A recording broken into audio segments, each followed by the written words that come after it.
คิริบัสแม้จะเป็นเพียงแค่เกาะเล็กๆแต่กลับเป็นประเทศเดียวในโลกที่ไม่เหมือนใครเพราะตั้งอยู่บนบริเวณจุดตัดของพื้นที่4ซีกโลกในเวลาเดียวกันทั้งคร่อมเส้นศูนย์สูตรรอยต่อของซีกโลกเหนือและซีกโลกใต้และยังอยู่บนเส้นเมริเดียนที่แบ่งซีกโลกตะวันออกและตะวันตกออกจากกันคิริบัสยังเป็นหนึ่งในประเทศที่อยู่ต่ำกว่าระดับน้ำทะเลกลางมหาสมุทรแปซิฟิกซึ่งจากการเปลี่ยนของสภาพอากาศที่เลวร้ายมีการคาดการณ์ว่าภายในปี 2100 พื้นที่ 3.5 ล้านตารางกิโลเมตรซึ่งก็คือทั้งหมดของประเทศคิริบัสจะจมลงสู่ใต้ทะเลคลิปนี้อับดุลไฮทูบนำเรื่องราวที่น่าสนใจของประเทศคิริบัสมาให้ทุกคนได้รู้จักกันให้มากขึ้นก่อนที่จะเลือนหายไปจากแผนที่โลกไปติดตามกันครับ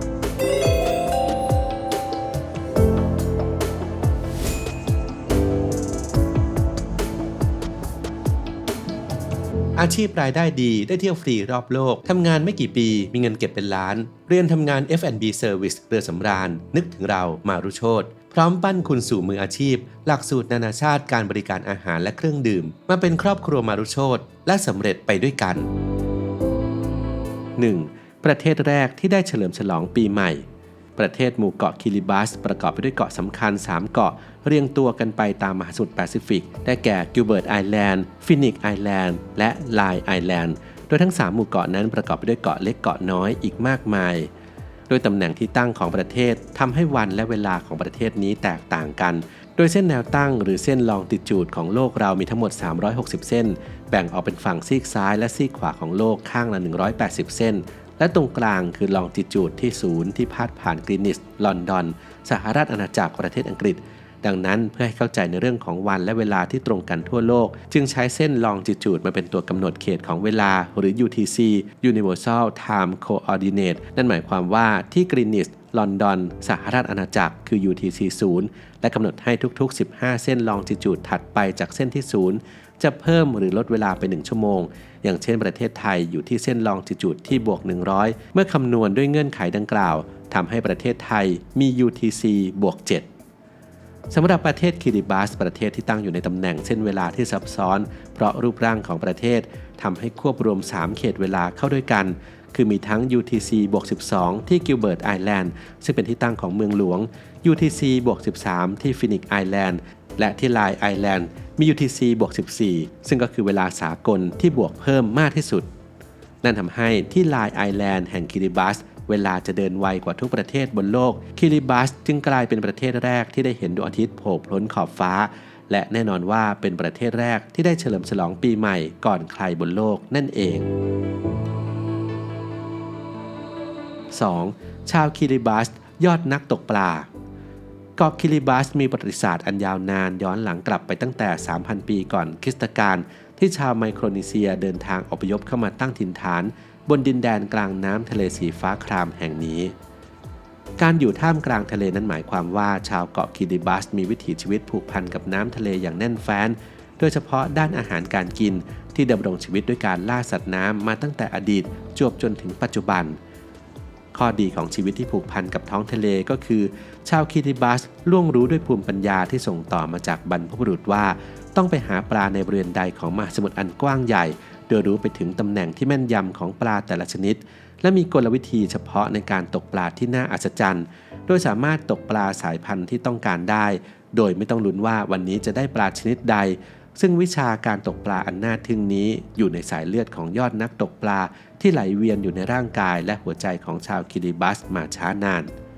นอกจากนี้พื้นน้ำสีน้ำเงินเข้มที่เต็มไปด้วยสัตว์ทะเลแห่งประเทศคิริบัสเป็นสถานที่ที่น่าหลงไหลสำหรับนักตกปลาตัวยงทั่วโลกด้วยความเงียบสงบและเต็มไปด้วยปลาตัวใหญ่ที่แสนท้าทายเช่นโบนฟริสปลาสำลียักษ์และปลากระทงร่มที่สู้เบ็ดทำให้ต้องใช้ความอดทนและพละกำลังในการตกเป็นพิเศษ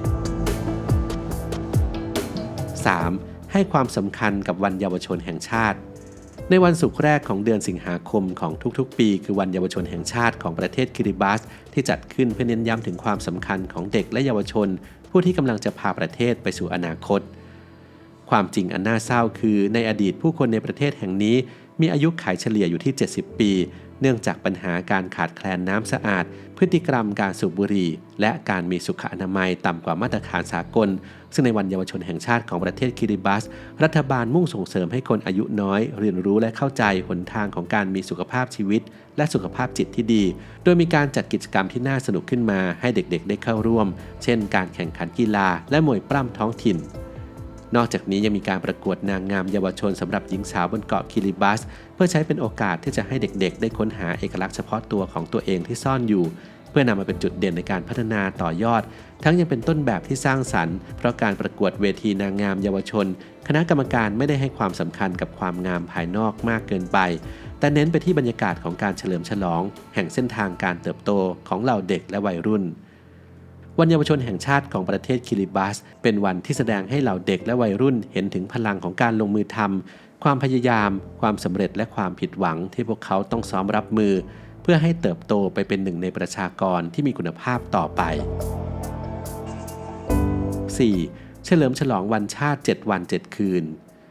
การเฉลิมฉลองที่ยิ่งใหญ่ที่สุดแห่งปีของประเทศคิริบัสตรงกับวันที่12กรกฎาคมซึ่งเป็นวันที่ประเทศเล็กๆแห่งนี้เป็นอิสระหลุดพ้นจากการอยู่ภายใต้การปกครองของประเทศมหาอำนาจอย่างอังกฤษในปี 1977 ในช่วงวันที่12กรกฎาคมของทุกปีจะจัดงานเฉลิมฉลองอย่างต่อเนื่องเป็นเวลา7วัน7คืนเริ่มด้วยขบวนพาเหรดสีสันสดใสและการแข่งขันกีฬาที่น่าสนใจเช่นการพายเรือแคนูเล่นว่าวยกน้ำหนักรวมทั้งการจับฉลากลุ้นรางวัลและอีกหลายกิจกรรมที่ช่วยเติมเต็มบรรยากาศให้อบอวลไปด้วยความสุขและสนุกสนานแก่ผู้คนบนเกาะกลางมหาสมุทรอันห่างไกลนอกจากนี้ภาษาคิริบัสมีระบบการเขียนและการออกเสียงที่แตกต่างจากภาษาอังกฤษทั่วไป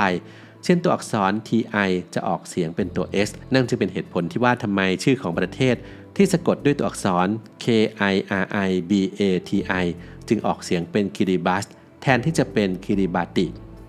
คิริบัสยังมีการเต้นระบำท้องถิ่นที่เป็นเอกลักษณ์สวยงามโดดเด่นผสานกับดนตรีที่บรรเลงด้วยเครื่องดนตรีพื้นบ้านอันไพเราะชาวคิริบัสจะแต่งกายด้วยชุดพื้นเมืองที่มีส่วนประกอบจากวัสดุตามธรรมชาติเช่นใบมะพร้าวเปลือกหอยดอกไม้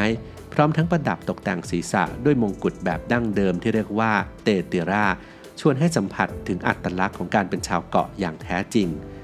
ประเทศคิริบัสเป็นหนึ่งในประเทศที่ยากจนที่สุดในโลกเพราะห่างไกลและขาดแคลนทรัพยากร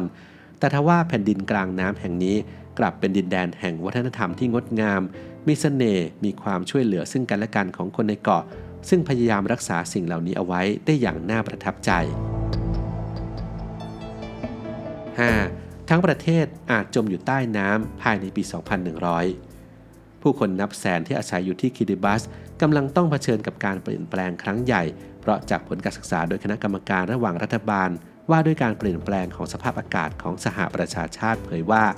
การเพิ่มขึ้นของระดับน้ำทะเลอย่างต่อเนื่องทำให้มีแนวโน้มสูงว่าประเทศที่สวยงามน่าทึ่งแห่งนี้กำลังจะจมลงสู่ท้องทะเลภายในปี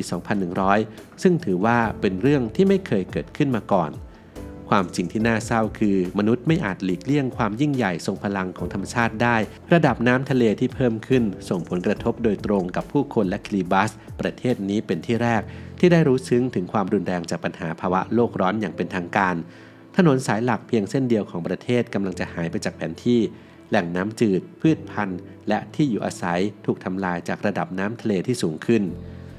ผู้คนโดยเฉพาะอนาคตของเยาวชนบนเกาะแห่งนี้จะเป็นอย่างไรถ้าหากไม่มีแผ่นดินให้อยู่อาศัยอีกต่อไปชาวคิริบัสยืนยันว่าหากไม่เชื่อเรื่องผลกระทบของการเปลี่ยนแปลงสภาพภูมิอากาศให้ลองไปเยือนคิริบัสดูสักครั้งและจะพบกับความจริงที่ว่าตอนนี้ภาวะโลกร้อนส่งผลกระทบที่แสนสาหัสแก่มนุษย์มหาสมุทรที่เป็นดั่งลมหายใจของชาวคิริบัสเป็นแหล่งอาหารสร้างอาชีพแต่ตอนนี้ทั้งประเทศกำลังจะจมหายไปในมหาสมุทรพวกเขาเป็นคนกลุ่มแรกของโลกที่ได้เห็นดวงอาทิตย์โผล่พ้นขอบฟ้าและเป็นคนกลุ่มแรกที่กำลังชดใช้ให้กับผลกระทบของปัญหาโลกเดือดในปัจจุบัน